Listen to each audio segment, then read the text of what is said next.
अभी मैंने बता दिया तुम्हें सिंपल क्यूबिक लैटिस, सही ना, सिंपल क्यूबिक लैटिस करवा दिया मैंने तुम्हें कि सिंपल क्यूबिक लैटिस के अंदर डिटेल सारी बता दी। पहले हमने निकाला इसकी डेफिनेशन क्या थी, उसके बाद निकाला जेड की वैल्यू क्या होती है इसकी, उसके बाद हमने निकाला इसमें कोऑर्डिनेशन नंबर निकाल लिया, फिर relation between D and A, relation between R and A, फिर पैकिंग फ्रैक्शन, फिर डेंसिटी, फिर एक क्वेश्चन मैंने तुम्हें कराया था थोड़ा सा प्लस लेवल का, जिसमें मैंने बोला कि खाली जगह कहाँ पे है, या क्यूबिकल वॉइड का अगर तुम्हें निकालना रेडियस क्या होगा, क्यूबिकल वॉइड का रेडियस, तो वो आया हमारा 0.732 आर। फिर मैंने तुम्हें निकाल दिया उसकी पैकिंग फ्रैक्शन, नई पैकिंग फ्रैक्शन। नई पैकिंग फ्रैक्शन में दो इफेक्टिव एटम्स आएंगे, एक तो आर रेडियस वाला और एक आएगा पूरा आर डैश रेडियस वाला, वो निकाल लिया। अब अगर मैं तुमसे पूछूं इसी के अंदर सिंपल क्यूबिक में, बिल्कुल भी नहीं है इसके अंदर, ध्यान, बोर्ड के लिए बिल्कुल भी नहीं है ये। अब जो पूछ रहा हूँ तुमसे, सर बोलो। सर नई पैकिंग फ्रिक्शन जो आपने कराई थी एक बार फिर से बता दो, मैं वो नोट सारा नहीं कर पाया मैं।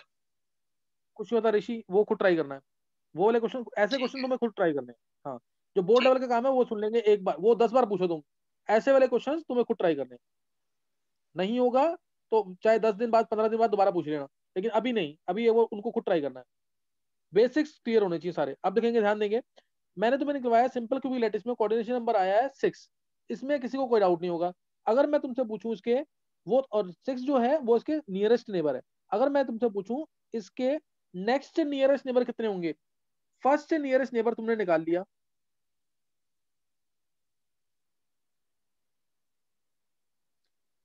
वो है 6। अब मैं तुमसे पूछता हूं इसके सेकंड नियरेस्ट नेबर, ये कितने होंगे, इसके थर्ड नियरेस्ट नेबर, ये कितने होंगे, निकालो जरा कितने होंगे सेकंड नियरेस्ट नेबर और थर्ड नियरेस्ट नेबर। क्वेश्चन का मीनिंग क्लियर होना चाहिए कि क्वेश्चन क्या कह रहा है। फर्स्ट नियरेस्ट नेबर मींस जो एटम टच में है, सेकंड नियरेस्ट नेबर मींस जो सेकंड पास वाला एटम है, थर्ड नियरेस्ट नेबर मींस जो थर्ड पास वाला एटम है, फोर्थ नियरेस्ट नेबर मींस जो फोर्थ पास वाला एटम है। इस तरीके से अभी तुम्हें थर्ड तक निकालना।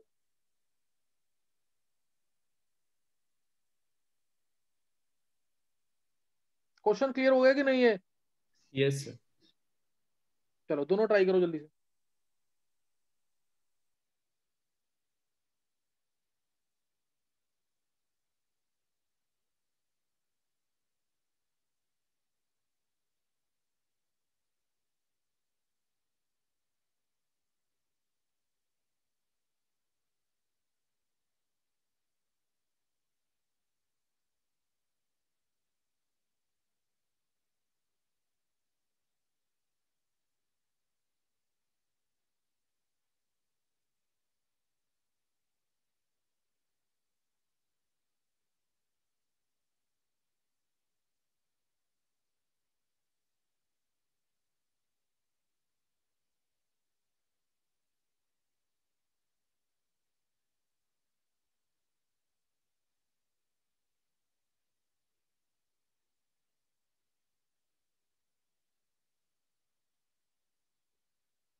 हाँ, किसी ने निकाला इसका answer second nearest neighbour third nearest neighbour?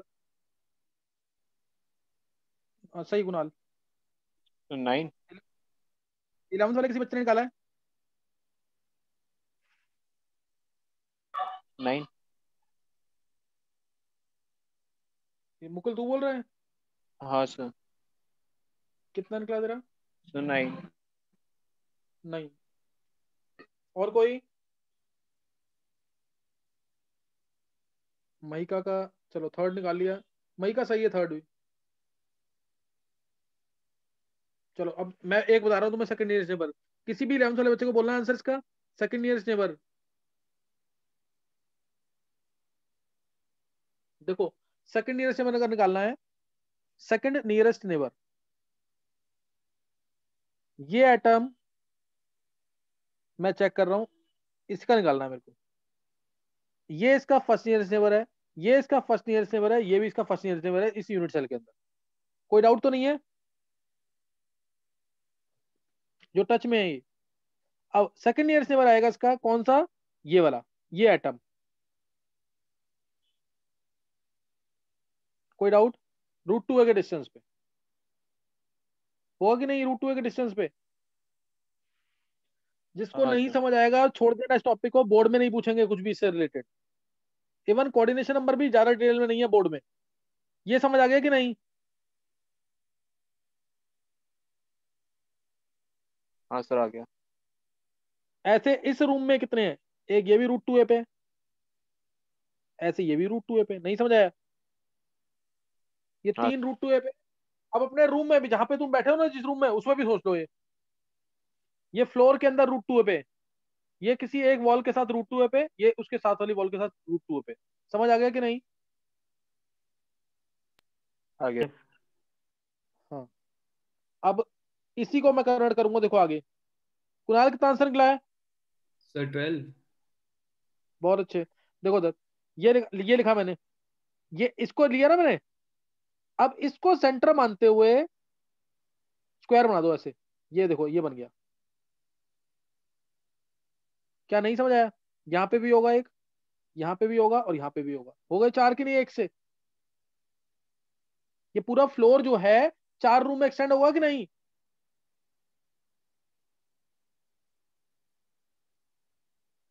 देखो समझ आया कि नहीं?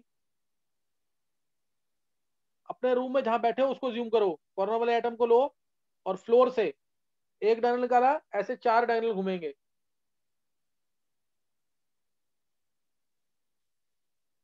नेक्स्ट ऐसे ही इस वॉल से देखो, ये जो ये जो एटम है, अब इसको सेंटर मान, फिर इसको सेंटर मानते हो घुमा दो इस वॉल को।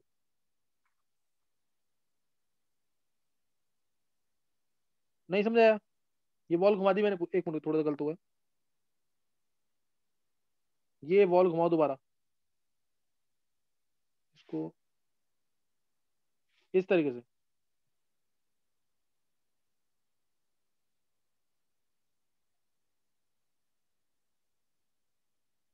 आया समझ के नहीं? ये 4 ये हो जाएंगे, √2a, √2a, √2a, और ये √2 है ही। नहीं समझ आया ये भी?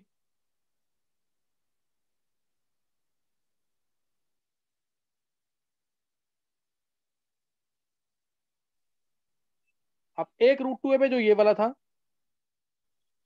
ये जो √2a पे है, इसको भी घुमा दो इस वॉल को, सेंटर, इसी को सेंटर मानते हुए।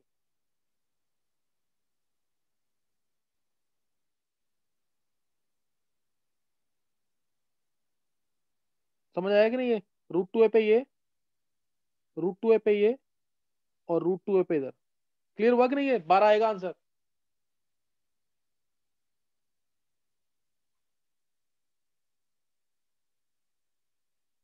ट्वेल्थ वाले किसी बच्चे को डाउट तो नहीं है इसमें? बोर्ड के लिए नहीं पूछेंगे, मैं दोबारा बोल रहा हूँ तुम्हें। 11th वाले किसी बच्चे को समझ आया है? नहीं।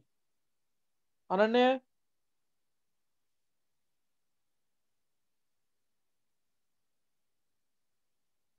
कशिश, यस सर, आ गया है। आगे समझ। चलो किसी और को समझ आया ये जो 12 मैंने बताया आंसर? चलो अभी आगे जाके भी और क्वेश्चन होंगे, तब शायद क्लियर हो जाए। यहां तक तुम समझ आ गया? अब नेक्स्ट क्वेश्चन क्या था? नेक्स्ट क्वेश्चन देखेंगे, third nearest neighbour. Third nearest neighbour वो कितने होंगे? बोलो, थर्ड नियरेस्ट नेबर कौन से वाले होगा? सर बॉडी डायगोनल वाले। √3a हाँ, वाले। थर्ड नियरेस्ट नेबर होगा sir body root diagonal. Three A वाले। हाँ, √3a के डिस्टेंस वाले।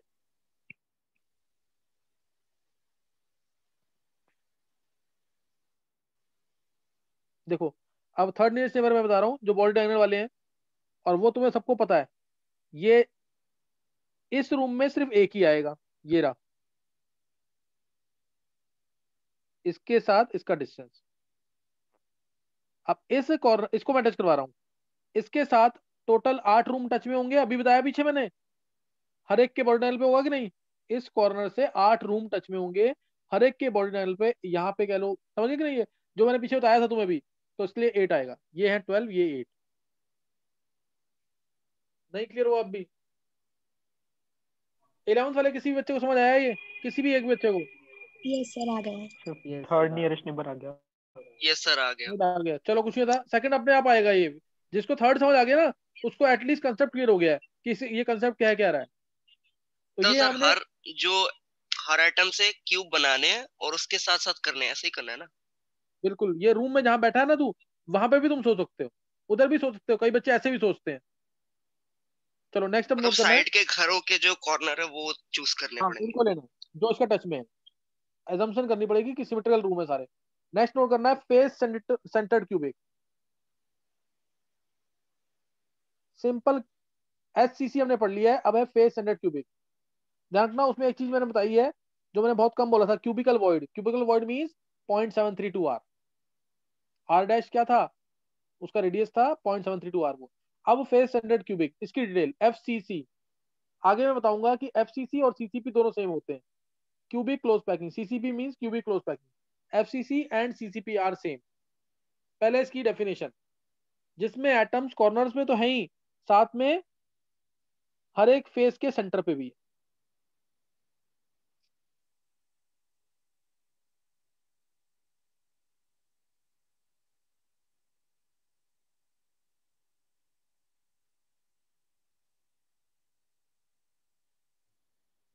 कॉर्नर पे तो है ही,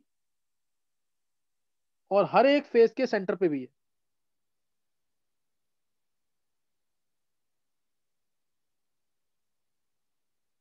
समझ आया कि नहीं है?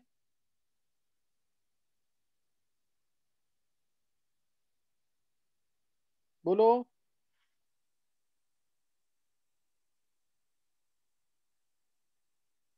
डेफिनेशन क्या होगी? Unit cell in which atoms are placed not only at the corner but also at the center of each face. Unit cell in which atoms are placed not only at the corner but also at the center of each face. कोई doubt है तो पूछ सकते हो।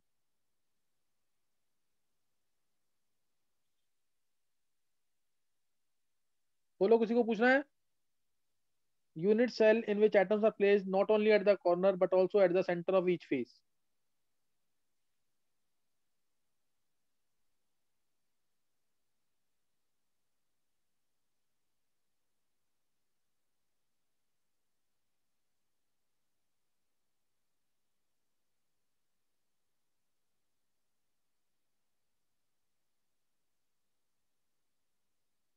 मुकुल। आ गया sir, समझ आ गया। हाँ तो ये टोटल लैटिस साइड्स कितने हैं इसमें, लैटिस साइड के लैटिस पॉइंट कितने हैं इसमें टोटल? 6। 6। और कोई बच्चा? लैटिस साइड से लैटिस पॉइंट्स मैंने पहले यही पढ़ाया था तुम्हें। कितनी जगह एटम रखे गए हैं? लैटिस साइड क्या होती है? साइट एट विच एटम आयन और मॉलिक्यूल इज 14 प्लेस्ड। 14। तो 14। हाँ 14। समझ आया कि नहीं है? ये ऐसे क्वेश्चंस आएंगे ऑब्जेक्टिव्स में, लैटिस साइड से लैटिस पॉइंट कितने हैं? 14। समझ आ गया कि नहीं है? अब अगला पार्ट, एक एटम, अब पहले तो ये बताओ, क्या दो कॉर्नर वाले एटम अब टच में है कि नहीं? बोलो, क्या दो कॉर्नर वाले एटम अब टच में हैं? 11th वाले बच्चे आंसर करेंगे, कुणाल रुक जा भी। क्या दो कॉर्नर वाले एटम अब टच में होंगे जब एक यस सर एटम हम इस फेस एटम सेंटर के में रख साथ देंगे? अब ये टच में। नो अब नो, बिल्कुल टच में नहीं होंगे। ये जैसे ले लिया मैंने फ्लोर, ये फ्लोर ले लिया ना, बीच में आ जाएगा। तब कॉर्नर वाले, हाँ कॉर्नर वाले एटम जो है ना, वो कुछ ऐसे हो जाएंगे, ये देखो।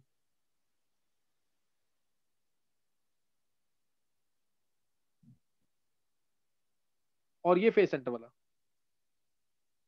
समझ आ गया कि नहीं है? अब फेस का हाँ सेंटर जो है वो चारों कॉर्नर को टच करेगा। ये कंसेप्ट क्लियर हो गया कि नहीं इसमें अब? हाँ सर, हो गया क्लियर। चलो ये आगे समझ। अब देखना, अब इसमें अगला पार्ट, अब हर एक एटम का कंट्रीब्यूशन कितना होगा? जो कॉर्नर पे एटम है उसका कंट्रीब्यूशन 1/8 ही रहेगा। Yes sir. हर एक एटम का 1/8 रहेगा। जो फेस के सेंटर वाला एटम है उसका कंट्रीब्यूशन कितना होगा?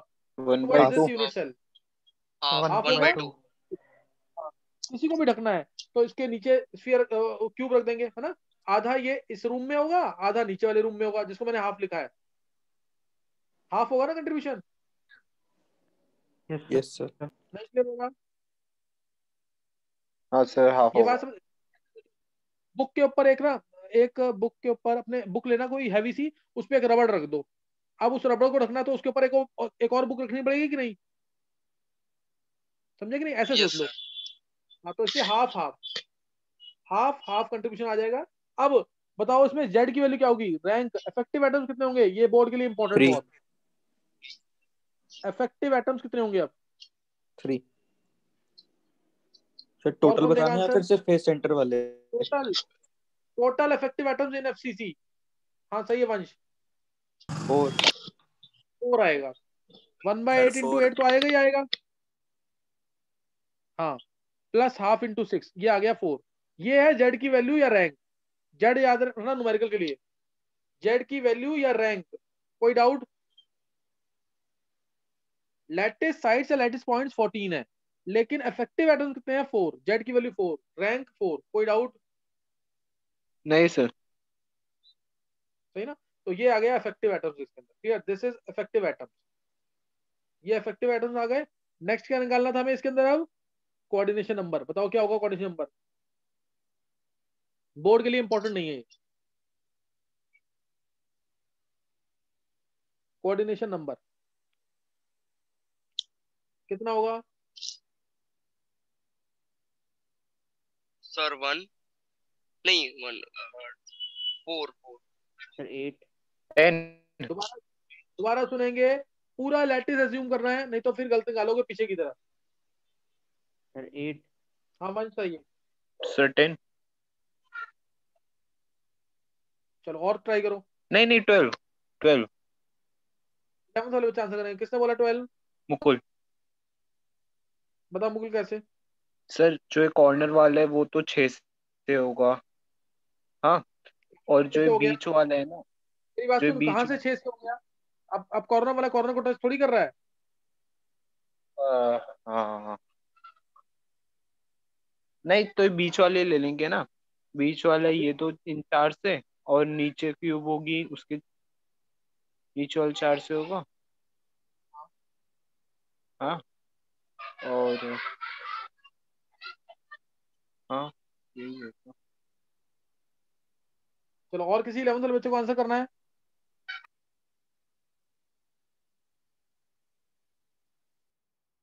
Coordination number.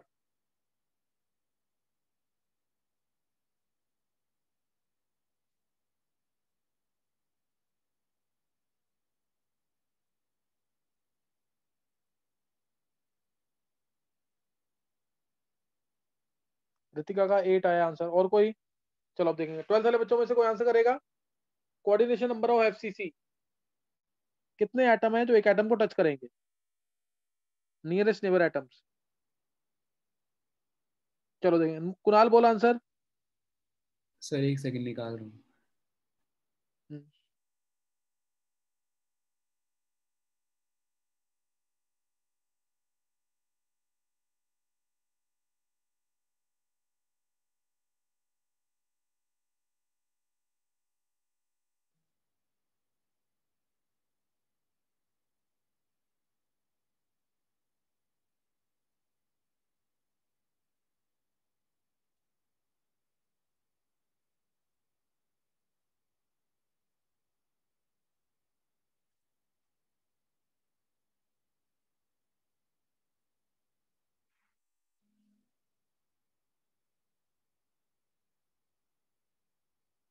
हाँ कशिश प्रूव करो। सर अगर मैं ये कॉर्नर वाले ले लूं, सबसे नीचे वाला, तो हाँ एक तो फ्लोर वाला टच हो रहा है उसके साथ, हाँ, एक सर, और 2 वॉल्स जो है साइड में वो वाला टच हो रहे हैं, बहुत अच्छे। है ना? मैं शो कर रहा हूँ। ये वाला कह रहे हो ना तुम? ये वाला, यस ये वाला सर। और एक ये वाला, यस यही सर। कह रहे हो ना? हाँ हाँ यस, ये बिल्कुल तीन हो सही गए। है। और हाँ सर फिर ऐसे ही एक लेफ्ट वाली जो वॉल है उस तरफ होंगे, एक हाँ क्यूब बन रहा होगा वो उसमें होगा। और जो सर चलो एक तो मेरी तरफ कितना क्लियर क्यूब हो आ गया? रहा है उसमें। एक नहीं सही है कशिश, एक ही बॉल से प्रूव कर दो कि उसको 4 टच करेंगे। जैसे इसको 4 टच कर, ये टच कर रहा है ना इसको, तो इसको एक्सटेंड करके प्रूव कर लिया करो ना, ऐसे समझे कि नहीं? ये यस सर। 4 यहाँ से हो जाएगा। किसी और को समझ आया ये? चलो तुम, कशिश ने कॉर्नर वाले आइटम से प्रूव किया है, मैं प्रूव कर रहा हूँ, ध्यान देंगे।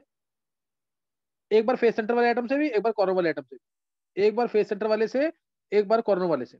ध्यान देना, जेड की वैल्यू 4 है इसकी, मैं वो रब कर रहा हूँ पार्ट, ये भूलना नहीं है, इंपॉर्टेंट है बोर्ड के लिए। अब ध्यान देंगे कोऑर्डिनेशन नंबर का सेकंड पार्ट। देखो ये जो बिल्कुल सेंटर पे एटम है, फेस सेंटर वाला, 4 इसको टच कर रहे हैं, ये तुम्हें पता है, 1 2 3 4। ये एटम कैसे है, आधा ऊपर जा रहा है आधा नीचे।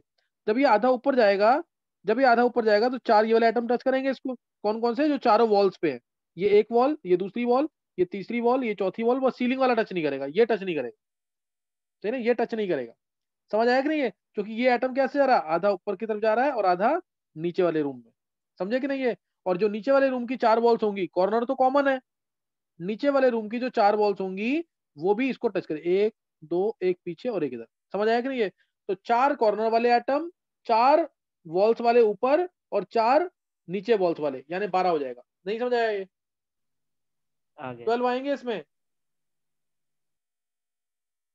क्लियर हुआ कि नहीं इससे? अपने रूम में भी एज्यूम करो, किसी एक वॉल पे एटम मान लो सेंटर पे, फेस सेंटर पे, उससे सोच के देखो।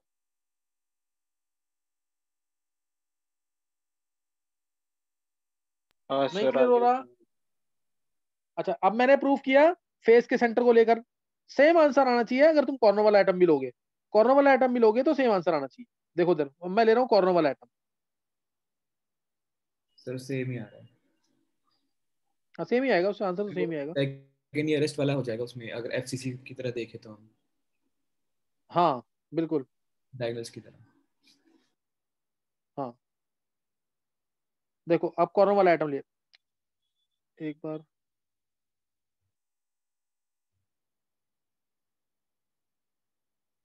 दोबारा देख लेते हैं एक बार, इसी चीज को दोबारा देख लो एक बार, एफसीसी के अंदर कोऑर्डिनेशन नंबर कॉर्नर वाले आइटम को लेकर।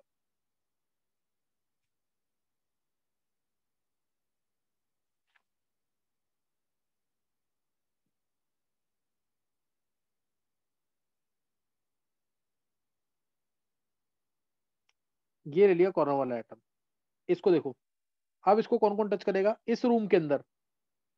एक ये फेस सेंटर जो इसके इस कॉर्नर से जो भी फेसेस निकल रहे हैं, एक ये फेस सेंटर और एक बिल्कुल सामने वाली वॉल का फेस सेंटर। 3 समझ आ गया कि नहीं है? 3 फेस सेंटर समझ आ गया कि नहीं? ये फेस के सेंटर पे है तीनों एटम जो मैंने शो किया ब्लैक से।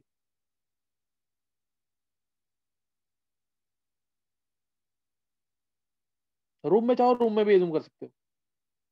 समझ आया कि नहीं है? 11 वाले बच्चों को समझ आ गया कि नहीं? ये पहले भी बता चुका हूं मैं एक बार। अब इसको मानते हुए सेंटर, इसी को सेंटर मानते हुए मैं फ्लोर से ले रहा हूँ 4 कैसे आएंगे, 1 से 4 प्रूफ करूंगा और फिर 3 से 12 हो जाएगा प्रूफ। ये गया, ये और ये, इस तरीके से। समझ आया कि नहीं है? नहीं क्लियर हुआ? हो गया सर। ये लाइन गई, ये और ये प्रूफ किया, ये टच हो रहा है तो यहाँ पे टच होगा, यहाँ टच होगा। √2a के डिस्टेंस पे, √2a/2 के डिस्टेंस पे है सब। √2a/2 उसका आधा है ना, तो 4 एक से प्रूव हो गया। ऐसे ही इस वाले एटम को ले लो जो इस वॉल पे है, तो इस लाइन को एक्सटेंड करो इस तरीके से, ये टच हो रहा है तो हर एक √2a/2 पे, हर एक √2a/2 पे सेंटर मानते हुए ये भी टच होंगे, ये 4 टच हो जाएंगे तो 12 आएगा इससे। रूम के अंदर जहां बैठे हो वहां पे भी जूम कर सकते हो कि कितने एटम टच होंगे। अब नेक्स्ट रिलेशन देखेंगे। नेक्स्ट रिलेशन क्या थी? Relation between nearest neighbour distance and edge of the unit cell.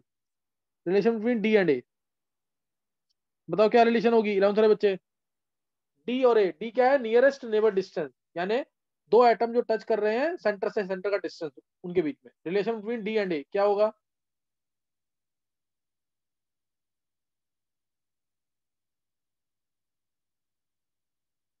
बोलो।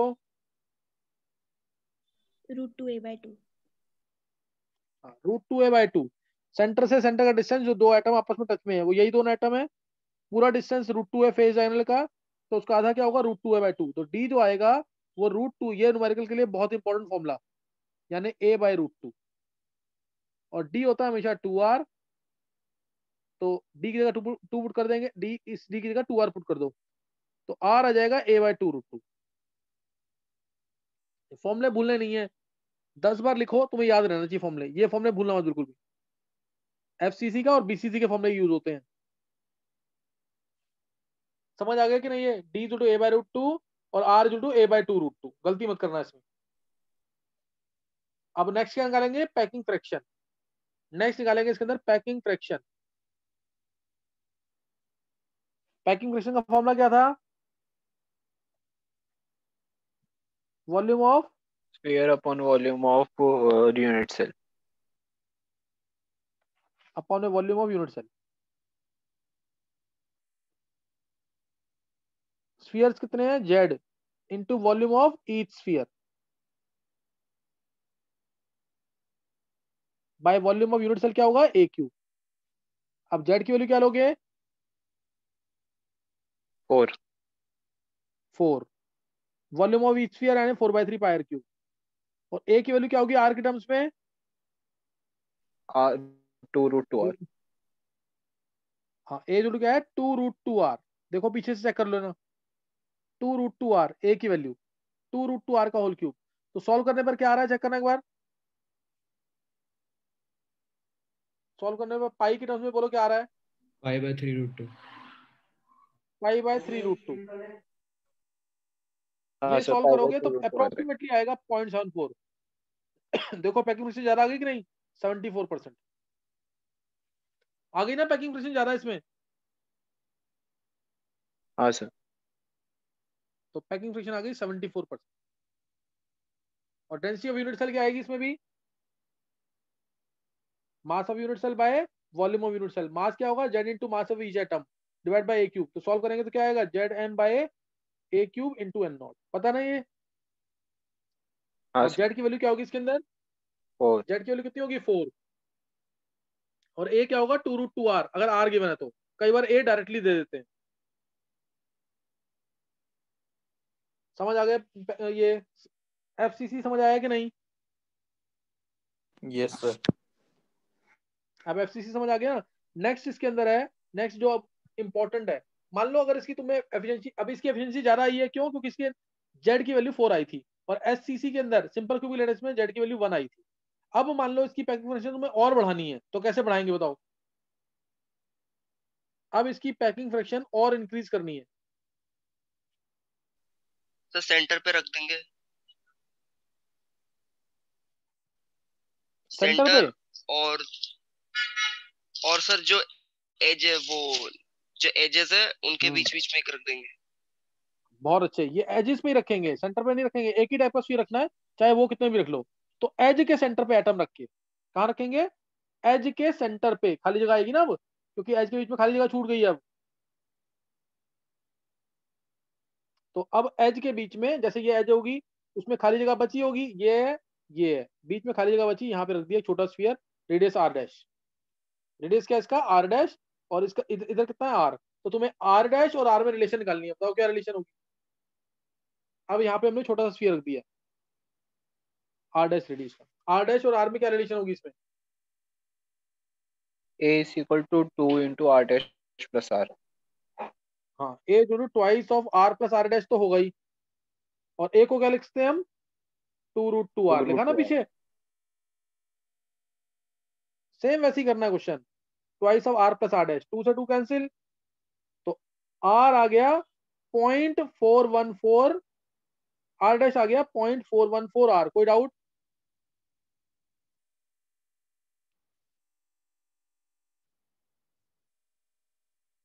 देखो समझ आया कि नहीं है? सर ये था किस चीज को बढ़ाने के लिए? पैकिंग फ्रैक्शन को बढ़ाने के लिए हमने जो स्फीयर रखा है हाँ वो कहाँ रखेंगे और उसका रेडियस में और आर में क्या रिलेशन होगी। ठीक है सर। ये आ गया आर। अब तुम्हें बताना है नई पैकिंग फ्रैक्शन क्या होगी। ये तो समझ आ गया तुम्हें। अब नई पैकिंग फ्रैक्शन क्या होगी ये समझ आ गया सबको कि नहीं? ये बोर्ड के लिए बिल्कुल नहीं है, ध्यान रखना चीज का। बोर्ड के लिए बस वहां पैकिंग फ्रैक्शन और डेंसिटी तक।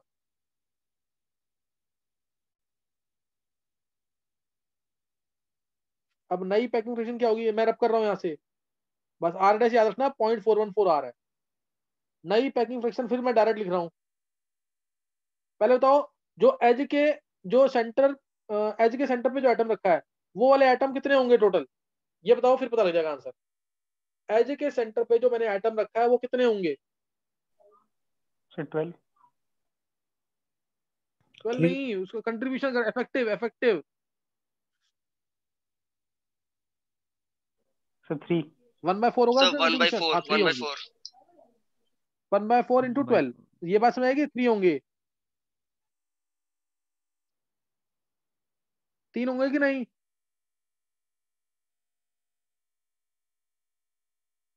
हर एक एज पे टोटल 12 एजेस हैं, हर एक पे कंट्रीब्यूशन 1/4 होगा। ये तुम खुद निकाल के देखना इसका हाँ आंसर। सर आ गया जो समझ। एक एज पे है तो वो 1/4 शेयर होगा उसका इस रूम में, बाकियों में भी होगा। बाकियों में जाएगा 3/4। तो अब इसमें जो आंसर आएगा पैकिंग फ्रैक्शन का वो आएगा 4 इंटू, मैं डायरेक्ट लिख रहा हूँ खुद समझना इसे, pi R cube plus 3 into 4/3 pi R dash का क्यूब डिवाइड बाय 2√2 आर का होल क्यूब।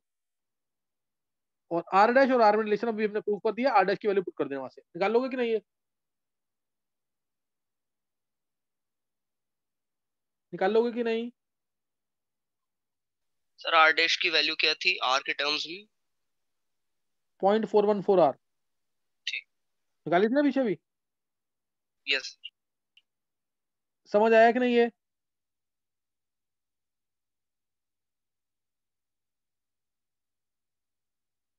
चलो नेक्स्ट। अब निकालना तुम्हें इसी के अंदर, बोर्ड के लिए नहीं है बिल्कुल भी, एंट्रेंस के लिए इंपॉर्टेंट है सिर्फ।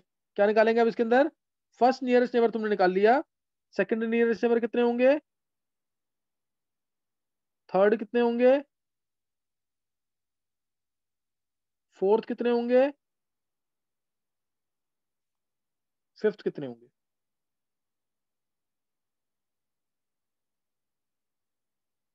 सेकंड तुमने निकाल लिया 12, फर्स्ट निकाल लिया तुमने 12 थे। सेकंड थर्ड फोर्थ फिफ्थ, जिसने थर्ड निकाल लिया उसको कंसेप्ट क्लियर है। Second third fourth fifth.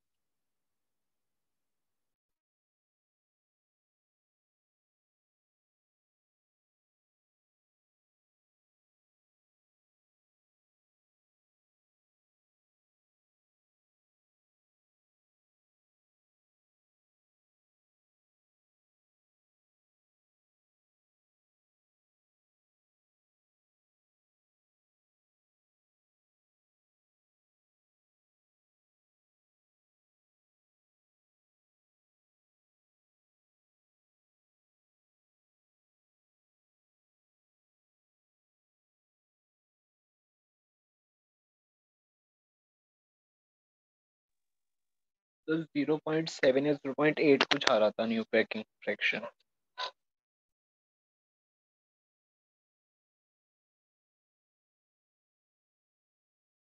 मैं आंसर बता दूं उसका? नहीं सर रुक जाओ। निकालो second third fourth fifth. Answer मैं बताऊंगा, सिर्फ निकालना तुम्हें खुद है।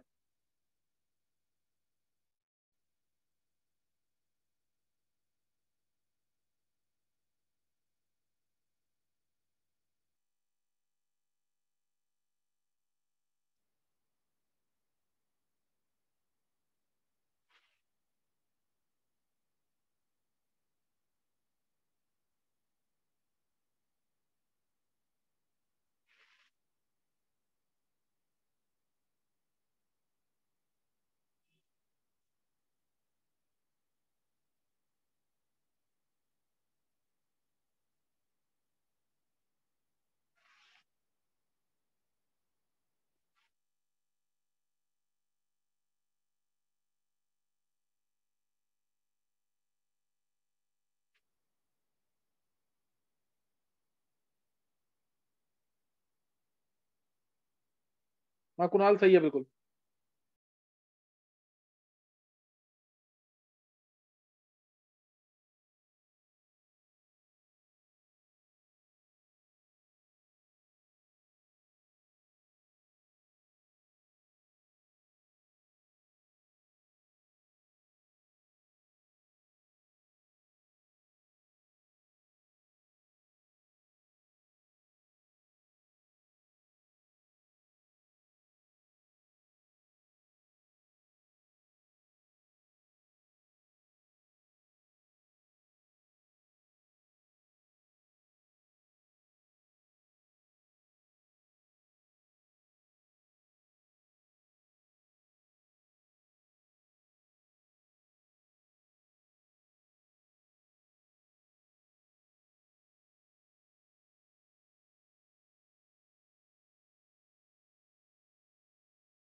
मई का तुम्हारा एक गलत है।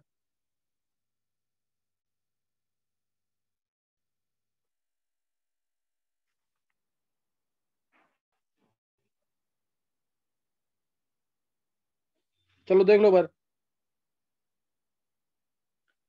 किसी को आंसर बोलने हैं इसके?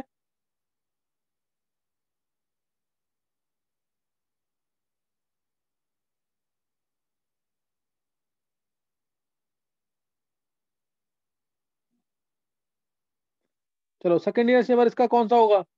बताओ सेकंड ईयर नेबर कौन सा होगा?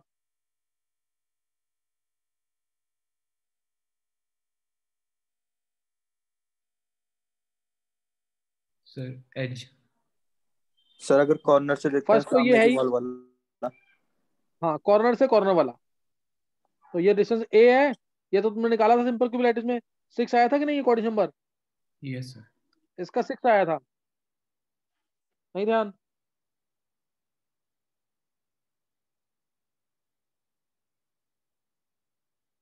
अब फोर्थ वाला कौन, थर्ड वाला कौन सा होगा? थर्ड वाला सोचना टफ हो जाएगा। फोर्थ वाला कौन सा है, बता कुणाल। सर मैंने फेस डायगोनल ले लिया था। हाँ थर्ड वाला, फोर्थ वाला सर। थर्ड वाला तो जो हाँ फोर्थ, एक। हाँ हाँ सही है, वो तेरा सही है, रहने दे अब, रहने दे तू। फोर्थ वाला होगा पेज डायगोनल, बिल्कुल सही है। ये वाला या ये वाला या ये वाला, किसका? इसके लिए। तो ये निकालोगे तो ये आ जाएंगे 12, और बॉडी डायगोनल होगा हमारा